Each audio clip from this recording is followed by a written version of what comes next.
Coucou à toi. Souvent on se demande pourquoi on se sent bloqué dans une situation et pourquoi on n'arrive pas à en sortir. Je vais te donner quelques pistes pour travailler. D'abord, quelles questions te poser pour pouvoir avancer? Demande-toi très objectivement ce qui ne te convient plus dans cette situation. Par exemple, tu peux avoir l'impression de ne plus être toi-même, de te sentir en prison ou de te dire simplement que tu rêvais de mieux. L'objectif, c'est d'être vraiment honnête avec toi-même, de faire un vrai bilan de tes attentes, de tes illusions, de tes espoirs. Il est aussi important de faire un point sur ce que tu ressens dans cette situation.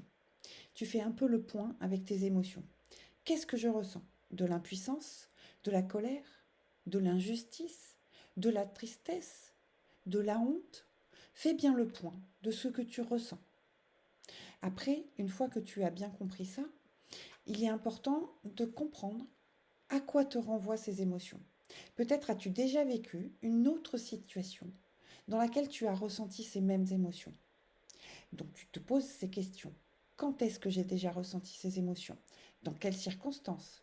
Même si la situation est différente, je suis sûre que tu peux trouver un lien. À partir de là, tu peux commencer à comprendre ce sur quoi tu dois travailler. Alors qu'est-ce que je fais maintenant avec ce constat? Une fois que tu as découvert le schéma dans lequel tu te trouves, tu peux enfin travailler à en sortir. La vie, tu sais, c'est une alliée. Elle ne te met pas dans cette situation pour te punir, elle t'offre la possibilité de mieux te comprendre, de t'émanciper de ce qui t'empêche d'avancer. Le premier pas pour se libérer, c'est la prise de conscience. Tout part de là. Ce n'est pas c'est le pas le plus difficile. Ce qui suit après cette prise de conscience, c'est le chemin vers la liberté. Tu veux en parler? Je suis à ta disposition.